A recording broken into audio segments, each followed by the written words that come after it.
Hey YouTube world, welcome back. This is Shubham. तो आज जो हमारा टॉपिक रहेगा डिस्कशन का वो है big O of binary search tree. ठीक है, तो मैंने बेसिकली यहाँ पे तुम लोगों के लिए एक बाइनरी सर्च ट्री बना के रखा हुआ है। ठीक है, अभी तुम्हें एज सच नोट तो कुछ नहीं लेना है, तो बस स्क्रीन में देखो जो अभी बता रहा हूँ मैं। तो ये जो मेरा पहला नोड है ना, ये जो जिसकी हम बात करने वाले हैं, ये है 47। ठीक है, पहले सर इस नोट को देखो। इस नोट को हम डिस्क्राइब कैसे कर सकते हैं अगर इसका बिग ओ निकालना है हमें? तो 2 टू द पावर में जाएगा, 2 टू द पावर 1 -1, तो इसका रिजल्ट क्या आएगा? 1 आएगा। मतलब एक नोड है यहाँ पे। ठीक है, अप्रॉक्स, इन चीज़ों में अप्रॉक्सीमेशन बहुत इंपॉर्टेंट है, क्योंकि नीचे के जितने भी कॉन्सेप्ट आएंगे उनमें यही होता है। अब लेवल बाइज लेवल नीचे जाते रहेंगे हम। ठीक है, तो मैं सबसे पहले ये इस वाले की बात करता हूँ, लेवल 2। कौन सा? 21। ये है 21 और ये है 76। बस इन दोनों को देखो, ऊपर नीचे सब भूल जाओ।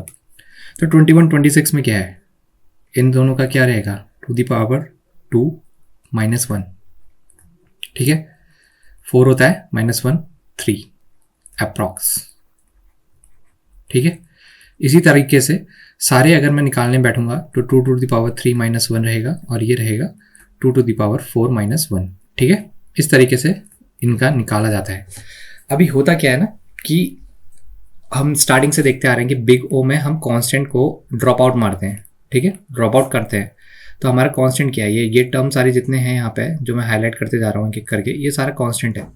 तो तुम इसको क्या करोगे? तुम इसको ड्रॉप करो तो ये बचेगा क्या? ये बचेगा 2 टू द पावर 1, ये बचेगा 2 to the power 2, 2 to the power 3 और 2 टू द पावर 4। अगर इसको गौर से देखो तो तुम इसको लेवल भी मान सकते हो। कौन सा लेवल? ये पहला लेवल है। पहला लेवल मतलब यहाँ पे मैं बात कर रहा हूँ फर्स्ट लेवल की। तो जैसे यहाँ पे मेरा फर्स्ट लेवल 47 पे है, 47 मतलब ये। ठीक है, उसके बाद मेरा सेकंड लेवल क्या है? मेरा सेकंड लेवल है 21 और 76 का, मतलब ये। तो इस तरीके से ये लेवल वाइज डिफाइन कर सकता हूँ मैं इसको। ठीक है, अब अगर तुम्हें कुछ इसमें सर्चिंग करनी है ना, सर्च करना है या सर्च आउट करना है चीज़ों को, तो क्या होगा? लेट सपोज मेरे को एक एलिमेंट सर्च करना है इसमें। कौन सा सर्च करना है? मेरे को सर्च करना है 49। ये इस एलिमेंट को मेरे को सर्च करना है। ठीक है, तो मैं सबसे पहले क्या करूँगा? मैं क्या करूँगा? एल्गोरिथम देखो इसकी। मैं सबसे पहले रिमूवल डिवाइड एंड कॉन्कर मैंने पिछली वीडियो में बताया था तुम्हें, तो वही करूँगा मैं। 47 जो है, देखो 49 सर्च करना है मुझे। ठीक है, ये टर्म याद रखना, 49 पे पहुँचना है। तो 49 इज ग्रेटर देन 47, तो ये तो 7 इस ग्रुप में होगा। ठीक है, कौन से ग्रुप में होगा? ये जो मैं हाईलाइट करने जा रहा हूँ इस ग्रुप में होगा ये। ठीक है, तो ये जो पूरा ग्रुप बनेगा ये इस ग्रुप में है, मतलब क्योंकि 47 से बड़ा है 49। ठीक है, तो इसके लिए क्या करूँगा? मैं जो ये वाला ग्रुप है मेरा, इसको पूरा हटा देता हूँ। आधा काम खत्म, इतना ही ट्री बचा। और ये भी हटा दो। ठीक है, 70, अब 76 से कंपेयर करो, 49 छोटा है, 49 छोटा है। तो अब कौन सा ग्रुप बचा? अब मेरे पास ये ग्रुप बचा। कौन सा? सिर्फ ये वाला ग्रुप बचा। ठीक है, इसको भी 1 मिनट में यहाँ बाहर से हटाता हूँ। तो मेरे पास अब ये ग्रुप बच रहा है। ठीक है, तो अब इस पूरे ग्रुप को भी हटा देता हूँ। ये हटा दिया मैंने यहाँ से। ठीक है, 76 भी हटा दिया। अब 52 में से चेक करना है। 52 में से 49 छोटा है, तो यहाँ पे है। तो कितने स्टेप हुए? 4 स्टेप हुए। देखो मैं सब पूरा रिवर्ट कर रहा हूँ इसको। ठीक है, ये मेरा पूरा ट्री था। सबसे पहले क्या करा मैंने? 47 से 49 में आया, एक स्टेप यहाँ पे आया, फर्स्ट स्टेप इस पोजीशन पे आया मैं। ठीक है, फिर यहाँ कंपेयर करा, सेकंड स्टेप इस पोजीशन पे आया। ठीक है, फिर यहाँ कंपेयर करा, थर्ड स्टेप इस पोजीशन पे आया। ठीक है, तो कितने हुए? एक स्टेप, पहला स्टेप यहाँ कंपेरिजन, दूसरा स्टेप, तीसरा स्टेप यहाँ कंपेरिजन, चौथा स्टेप ये कंपेरिजन। तो 4 स्टेप में मैंने 49 जो मेरी वैल्यू थी उसको ढूंढा है, बाकी सबको हटा करके। तो यही बिग ओ की जो कॉम्प्लेक्सिटी होती है, इसी के थ्रू हम निकालते हैं ऐसे कि ये ओ ऑफ लॉग एन टाइम पे तुम्हारी कोई भी तुम्हारा इंसर्शन हो, अपडेशन हो या फाइंडिंग हो, ये करके देता है। ठीक है, इस पॉइंट को तुम्हें याद रखना है। क्या पॉइंट है?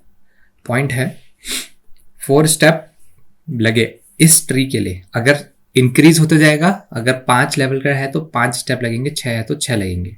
तो 4 स्टेप लगे मेरे को सब कुछ फाइंड करने के लिए, 4 स्टेप्स टू फाइंड समथिंग। ठीक है, फाइंड करने के लिए 4 स्टेप लगे। 4 स्टेप लगे मेरे को रिमूव करने के लिए।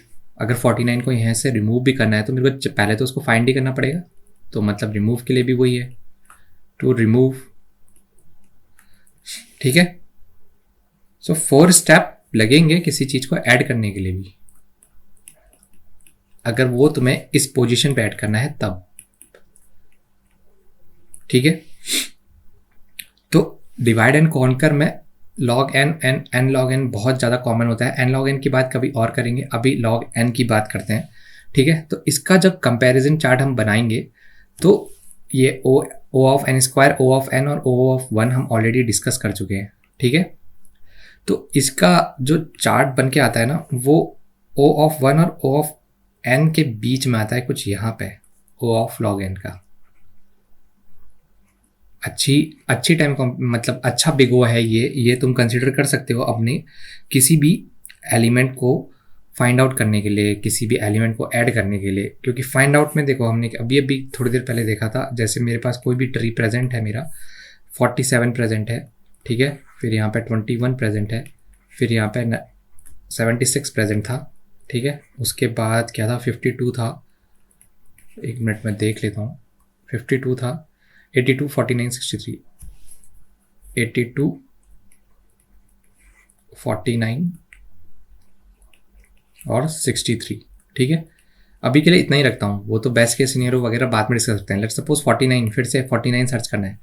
ठीक है, तो एक एक करके रिमूव करते जाओगे ना, तो पहले क्या होगा, 49 को तुम सर्च करोगे किससे, 47 से। छोटा है तो इस वाले ट्री को तो हटा ही दो, उसको भी हटा दो, कंपैरिजन हो चुका है। 75 से डिस्क्लोज करोगे, 75 से छोटा है तो इस वाले ट्री में आएगा। कौन से, लेफ्ट हैंड साइड में आएगा, तो राइट हैंड साइड पूरा हटा दोगे, 76 भी हटा दोगे, हो गया। 52 से कंपेयर करोगे, 52 से छोटा है तो ये भी हट गया और ये भी हट गया, तो क्या बचा था मेरे पास, 49। कितने स्टेप, 4 स्टेप का ट्री था, तो 4 स्टेप लगे मेरे को ढूंढने में इसको। तो इसी अप्रोच को डिवाइड एंड कॉन्कर में डाला गया है, डिवाइड एंड कॉन्कर, ये एक अप्रोच होती है। ठीक है, अभी कई लोग इसको मर्ज सॉर्ट वगैरह से की तरफ भी ले जाएंगे, तो उधर नहीं जाना है अभी। ये एक अप्रोच है डिवाइड एंड कॉन्कर। ठीक है, तो जो ब्रिटिश ने इंडियंस के ऊपर करी थी, बेसिकली वही अप्रोच है ये। ठीक है, अभी इसके अंदर एक वर्स्ट केस सिनेरियो में तुम्हारे साथ डिस्कस करना चाहता हूँ कि जो कि इंटरव्यू पर्सपेक्टिव से बड़ा इंपॉर्टेंट है। ठीक है, वर्स्ट केस सिनेरियो,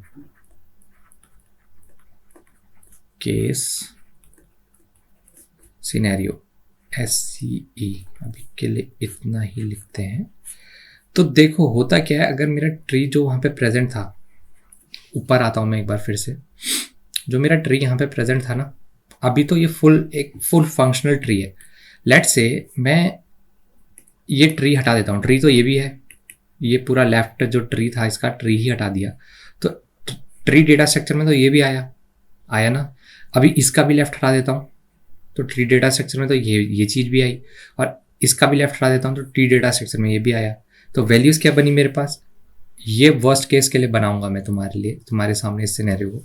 तो हुआ क्या, जब मैंने इसको एक ट्री बनाने की कोशिश करी तो तुम इसे गौर से देखो, तुम्हें कुछ इसमें एक दूसरा डेटा स्ट्रक्चर छिपा हुआ दिखेगा, 82 और 91, यही थी ना हमारी वैल्यूज़ वहाँ पे। ये भी तो एक ट्री है, लेकिन अगर तुम इसको फॉर्मेट करो तो क्या ये एक लिंक लिस्ट नहीं बन गया। 47, 76, फिर 82 और 91, हमने लिंक लिस्ट का कॉन्सेप्ट ऑलरेडी डिस्कस कर चुका है, उसके बिग डिस्कस कर चुके हैं। तो फॉर्म एक लिंक लिस्ट बन रहा है और उसका क्या होता है, O ऑफ n। ठीक है, बिग O ऑफ n होता है उसका। So we take a tree, मतलब यहाँ पे मैं कंपैरिजन के फॉर्मेट में ये वर्स्ट केस में बताना चाह रहा हूँ तुमको कि अगर ऐसा भी आता है तब भी ट्री का वर्स्ट केस, जो मतलब ट्री की बिग O लेते हैं, वो O ऑफ log n ही ली जाती है, उसको O ऑफ n में लेकर नहीं जाओगे।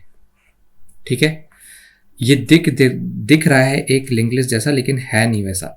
ठीक है, इसको लुकअप के लिए तुम्हें यूज़ करना हो, कोई भी कॉन्सेप्ट अगर जैसे पूछा जाता है तो मैं कोई वैल्यू लुकअप करनी है तो किस डेटा स्ट्रक्चर को यूज़ करोगे, तो अगर लुकअप करना है तो इस डेटा स्ट्रक्चर को यूज़ करो, तो मैं इंसर्ट करना है तो इस डेटा स्ट्रक्चर को यूज़ कर सकते हो, रिमूवल के लिए भी कर सकते हो क्योंकि टाइम कॉम्प्लेक्सिटी बहुत रिड्यूस है इसकी। ये सब क्या है, ओ ऑफ लॉग एन है इसकी, ठीक है, ये सब ओ ऑफ लॉग एन आती है। अभी इसी का कंपैरिजन अगर मैं तुम्हारे लिए करूँ इसका लिंक लिस्ट का और हमारे ट्री डेटा स्ट्रक्चर का, तो लिंक लिस्ट कैसी होती है हमारी 47 होती है, ठीक है, 76 होती है और 44, ये एक डमी बनाई है मैंने, ठीक है, और ये आगे नल की तरफ पॉइंट करेगा। और यहाँ पे मैं ले लेता हूँ एक अपना ट्री 82, ठीक है, उसके बाद ले लेता हूँ मैं 78, ठीक है, उसके बाद ले लेता हूँ 91। कूल। चलो यहाँ पे एक एरे भी ले लेते हैं, साथ में ही हो जाएगा कंपैरिजन, तो क्लैरिटी ज़्यादा आ जाएगी। 11, 3 और 23 डाल देता हूँ यहाँ पे, ठीक है। तो अब देखो इसमें होता क्या है ना, इंसर्ट करते हो किसी भी डेटा स्ट्रक्चर में, तो जो हमारी लिंक लिस्ट है, जैसे ये लिंक्ड लिस्ट है और एरे लिस्ट है, ठीक है, एरे लिस्ट, और ये हमारा ट्री है। तो जब इन दोनों में इंसर्शन होता है ना, तो इंसर्शन तो एरे लिस्ट और लिंक लिस्ट में ओ वन टाइम पे हो जाता है। लेट्स सपोज तुमको यहाँ पे ऐड करना है तो, या यहाँ पे ऐड करना है कोई भी एलिमेंट नया, तो ऐड हो जाता है ओ वन टाइम में, ठीक है। लेकिन इसमें क्या लगेगा, ओ ऑफ एन, ठीक है। लुकअप के लिए क्या यूज़ करोगे, लुकअप के लिए मैं प्रेफर करूँगा इसकी तरफ जाना, क्योंकि ओ ऑफ एन इसमें आ जाएगा, इसमें एन लॉग एन आएगा, ठीक है। और रिमूवल के लिए भी मैं प्रीफर करूंगा अपना ट्री डेटा स्ट्रक्चर, ठीक है। तो इस चीज़ में कंपैरिजन अगर समझ में आ रहा है तो वेल एंड गुड, नहीं आ रहा है तो भी ठीक है, क्योंकि कॉन्सेप्ट ये नहीं है कि कंपैरिजन करके बताओ, कॉन्सेप्ट ये है कि ट्री डेटा स्ट्रक्चर की कॉम्प्लेक्सिटी क्या है, ओ ऑफ लॉग एन है, और ये प्रीफर्ड क्यों है, इसीलिए है क्योंकि एरे लिस्ट और लिंक लिस्ट जो होते हैं इसके अबव बैठे हैं। इस ग्राफ को समझो खाली, जो तुम्हारा ट्री डेटा स्ट्रक्चर है वो इसमें आता है, ठीक है, और जो तुम्हारा लिंक लिस्ट और एरे लिस्ट है वो यहाँ पहुँच जाते हैं, ठीक है। तो इससे तो छोटा ही है ओ ऑफ लॉग एन, तो इस वजह से ये बेटर अप्रोच मानी जाती है, बिग ओ ऑफ एन, ठीक है। इसके बाद थ्योरेटिकल कॉन्सेप्ट कुछ ज़्यादा खास बचा नहीं है, हम ऑलरेडी इसकी टर्मिनोलॉजीज और इसके टर्म्स डिस्कस कर चुके हैं बीएसटी के, और तो इसका कोडिंग देखेंगे हम अगली वीडियो में। कंस्ट्रक्टर बनाएंगे, एक पूरी अपनी क्लास बनाएंगे, एक कस्टम क्लास बनाएंगे ट्री की, और रिमूवल, अपडेशन, डिलीशन सब देखेंगे, और लीड कोड के क्वेश्चन कैसे लगाने हैं उसमें वो भी देखेंगे, ठीक है। तो अगली वीडियो में मिलेंगे।